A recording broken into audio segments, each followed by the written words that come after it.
We're here because of the work that so many of you have done over the past many months and years to advocate for change in our criminal justice system.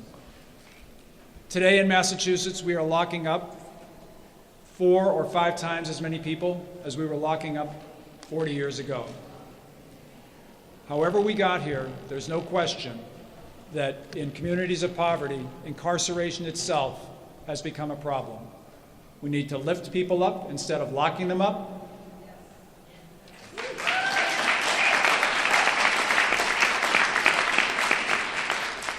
And we need to cut the chains that hold people down when they're trying to get back up on their feet.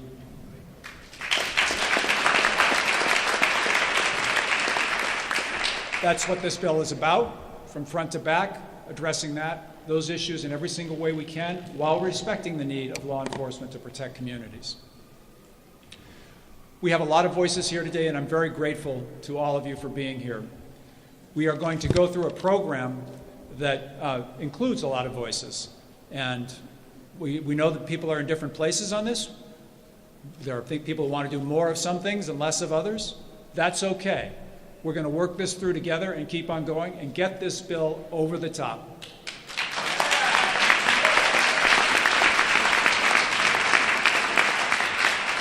With all of your support. Just a couple of logistical things here. Andrew Bettinelli has got a sign in his hand. Hold that sign up. When you see that sign go up, you know that the speaker is about to go too long. And speakers, please pay attention to that sign, because we have so many voices here that it's important to get on, that we really have to stick to our schedule. Before we begin the program, I do want to read a short statement from Attorney General Maura Healey, who was unable to be here this morning. She says, the Attorney General is sorry she can't be here today, but asked me to express her view that this is an important moment for comprehensive criminal justice reform in our state, and that she looks forward to working with the Senate and the House as we advance many of these concepts. Thank you, Attorney General Maura Healey, for her advocacy for reform. We would not be here today without the leadership of Senate President Stan Rosenberg, and it's an honor for me to introduce him to you now. Thank you. So much to say, so little time. So this has been a more than a decade-long journey, and I am very excited that we can all be here today to measure the progress that we're making in trying to achieve meaningful criminal justice reform here in the Commonwealth. When states like Texas and Georgia and Mississippi and Alabama are the trendsetters on something of this nature, something is wrong with the picture. And we've now had about 17 states go through the Council of State Governments and Pew Foundation process to evaluate their criminal justice systems, identify best practices that they are not yet using, and helping to institute those best practices in those states, which then results in better outcomes and better use of the tax dollars. Because when you divert people into treatment programs for the mentally ill and those with substance abuse problems, instead of a jail bed, you're making a difference for the individual, for the community, and for the taxpayer. And it is remarkable how many of our systems and our pieces in our criminal justice picture here in the Commonwealth of Massachusetts have not been reviewed and revised for generations, literally in some cases. We need to sweep out the cobwebs from the system so that we get better outcomes and we help people get the help they need, and we get them back into society in a way that will allow them to be productive, contributing members of our communities. And in that process, we'll be talking about equity, we'll be talking about fairness, we'll be talking about ensuring that people have the tools and the capacity to re-enter society and never come back through that front door of a county jail or a state prison system again. Because after all, most people who go in and are incarcerated will eventually come out to the community. And our job, it's not the Department of Punishment, it's the Department of Corrections. The punishment is the segregation from society for a period of time. Once you are segregated, that is your punishment for what you have done, and now the job is to help you prepare to come back into society in a way that you will be able to be a constructive, participating community member and participate in our economy, support your family, and just be part of community life in general. So I'm very excited at the work that Senator Brownsberger and Senators Cream and Spilka and so many others in standing behind me, and I'm going to leave it to Will to decide, because some of these folks are going to speak. I'm going to leave it to him to introduce them as they go along, and others who may not be speaking as well. So thank you to all of you in this audience who participated.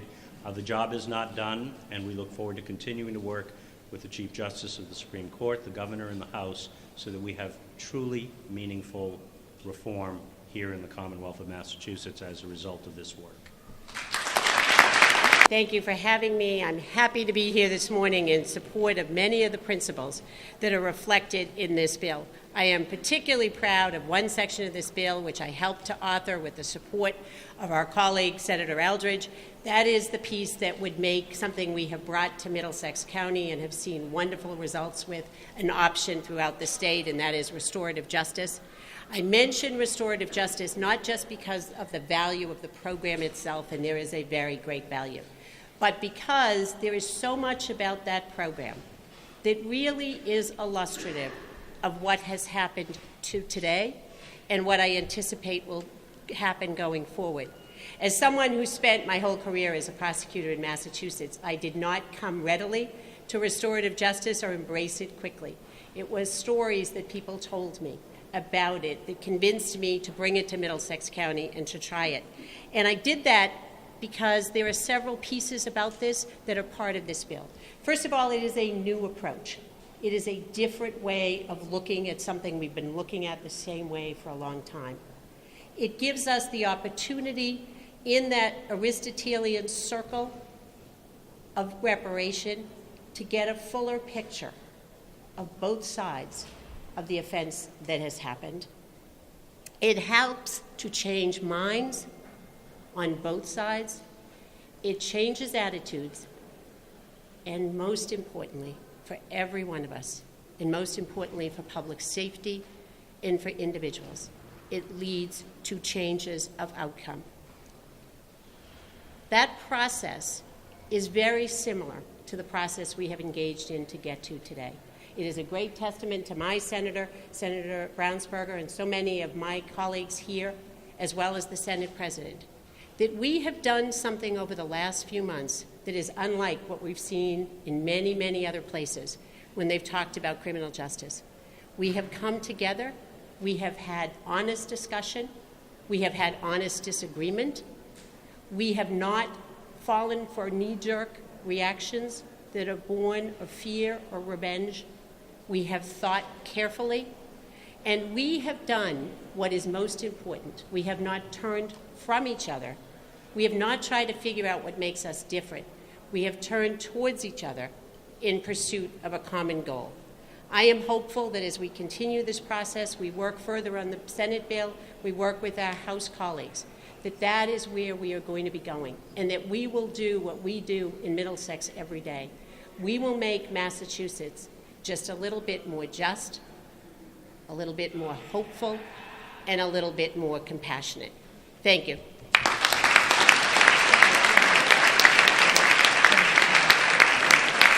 So I'd like to call up next Andrea James from Families for Justice is Healing.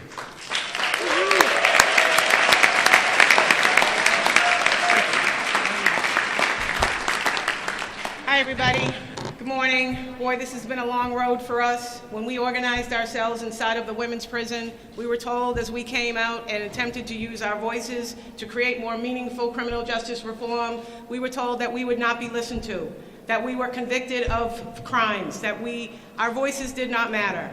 Well, I want to say, because of the incredible work of everybody here in this room, including the legislators that are in this state that actually care about the voices being included of the people who are most directly affected. All of the things that you're hearing about today, there are people that are actually attached at the end of all of these things. And those of us who are raising our voices to say that as the experts, as the people who are most directly affected, as the people who are in these prisons, as the people who come home from these prisons, as the people who we are trying to stop from even having to have the experience of being separated from their children and from their communities, and that we are much smarter, we are much better, and that we can do a lot better in creating meaningful, as you heard Senator Rosenberg say, meaningful criminal justice reform. But yet we cannot do it without being inclusive of the people, of the voices of those who are most directly affected. I want to say thank you.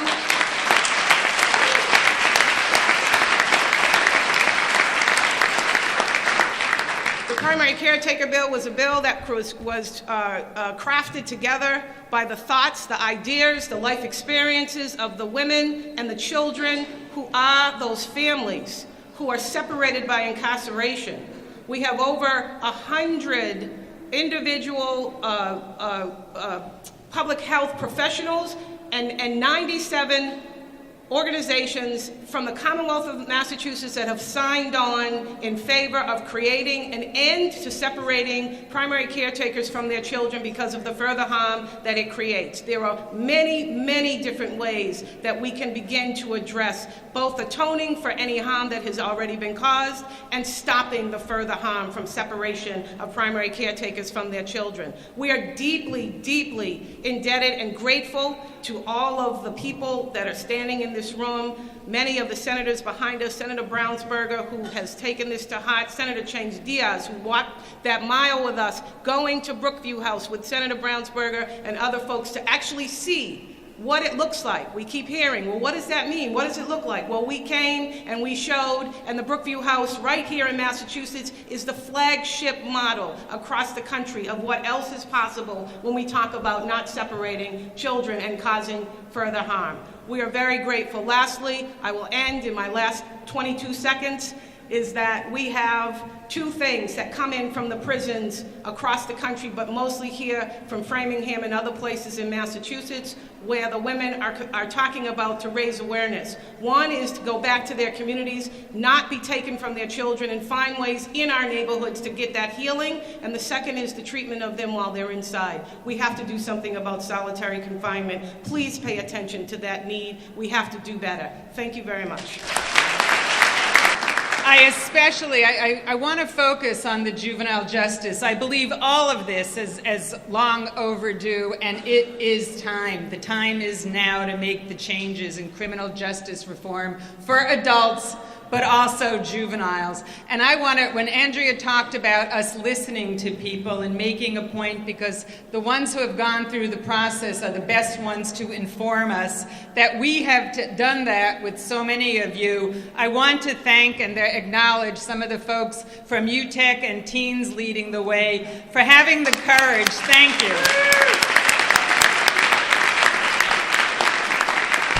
To put it simply, they rock.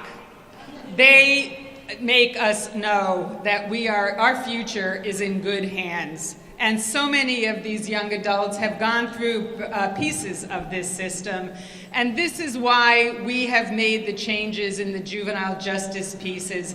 How many of you, and I'm asking for a show of hands, know a teenager, whether you have a teenager, son, daughter, niece, nephew, next door neighbor, yourselves when you were a teenager, did something as a teenager and made a mistake and later regretted it? How many of you have done that? I think almost every single person has raised their hand. We should not be making these young adults suffer for the rest of their lives because of this. We need to make sure we expunge misdemeanors, especially if there's nothing else that happens afterwards. And this is something that is real. Let them live and learn from their mistakes and move on. We need to make sure we're raising the age. We would be the first in the nation. All research consistently shows brains do not settle out until 25 years old. We're not going that far, but at least let's raise it to 19 so all high school kids are pretty much treated the same. And if they make that mistake, then they will get the services, the education, the treatment to learn from that, turn their lives around, and truly move on. Good morning. My name is Jefferson Alvarez. I'm 22 years old, and I live in Lawrence. And I am from an organization called UTEC, and I am on behalf of Teen Leading the Way. And I'm here to tell my story, and thank you guys for listening. For real. All these beautiful smiles. I love it. I love it. All right, first off, I want to thank Senator, President, and also Chairman Brownsberger for the leadership. Sorry.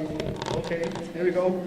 First off, I want to thank Senator, President, and Chairman Brownsberger for the leadership and true story. Chairman Brownsberg met with me for 2 hours to hear my story. He wanted to learn all he could about expungement, how it could help young people. So thanks for including us in the process. Also thanks to Senator Kara Spilka, who has been a leader for expungement since day one. I'm sorry, guys. I'm just a little nervous. You know what I'm saying? You're doing great. You're doing great. Love it.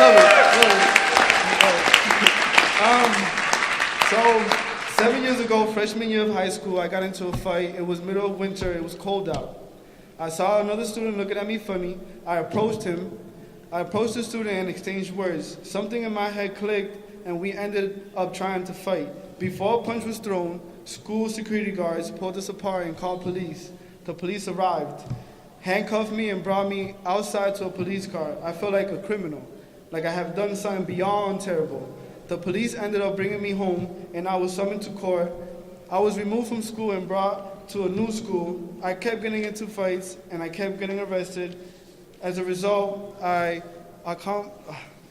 accumulated a lot of assault and battery misdemeanors and assault and battery felonies because of a shod foot.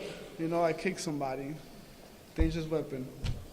Now I feel like I get more respect for talking it out than fighting. It leads me to UTEC, where I now work in the wood shop crew. We make some outstanding cutting boards. You guys should go online before, and I'll get to that. Well, we do make some awesome cutting boards.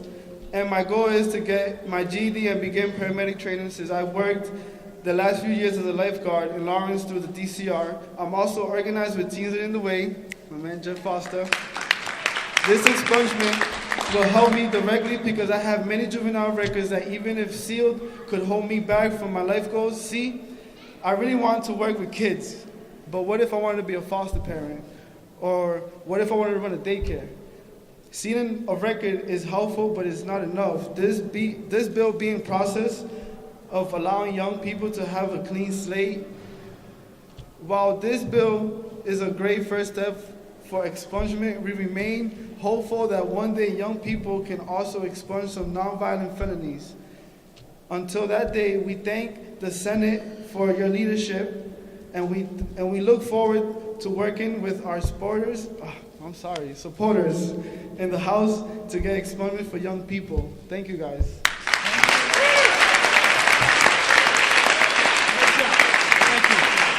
This past January, I stood on a stage at the Boston Martin Luther King breakfast, and I chronicled the many, many times that we have been asked over the past 5 years to wait in order to fix our broken criminal justice system.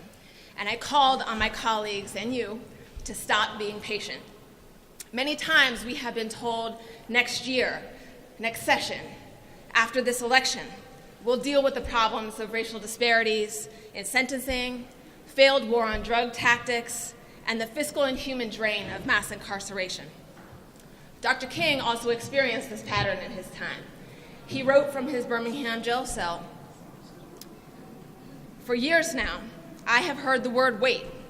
It rings in the ears of every Negro with piercing familiarity. This wait has almost always meant never." At the same speech 10 months ago, I talked about how I came to be passionate about criminal justice reform and why I've come to be fed up with these requests for patience. As a state senator for one of the districts that's most heavily impacted by crime and drugs in our Commonwealth, I have canvassed whole city blocks where not a single household is untouched by the criminal justice system, where you have mothers, sons, fathers, children who are gone for years, and it erodes the family's strength, and they come back more broken than they went in. I have seen classroom teachers who have become despairing and cynical after years of unspoken demand that they take on more and more roles: social worker, parent, trauma counselor, in addition to academic coach, because whole chunks of the support system in a child's life are gone. And I see mothers drowning in fatigue as they take 5 buses to 2 minimum wage jobs, parent-teacher conference, the laundromat, God forbid a doctor's appointment, all before they started over again tomorrow morning. And for years, there's no one around to help them with that load. And for that matter, those moms are also angry and frustrated with us for failing to solve the problem, that no matter how many people we seem to lock up, how many is it, 5 times more than we used to 40 years ago? No matter how many people we seem to lock up, their kids' playground is still riddled with hypodermic needles. As Dr. King said, when you have seen these things, then you will understand why we find it difficult to wait. Friends, I am not going to sugarcoat it. This bill that the Senate is going to take up this month is the bill that we need today. It does not go as far as other states have. It does not include all of the things that I have advocated for, but it is comprehensive in breadth. It recognizes that our system is broken in so many places, and it tackles that from the front end to the back end. Its provisions on bail reform, school-to-prison pipeline, on sentencing reform, including mandatory minimums, CORI reform, collateral sanctions. These are things that will make the lives of thousands of Bay Staters better, and importantly, our communities stronger and safer. We need to fight like hell for this bill, to protect it, to advance it, and we should not accept anything less.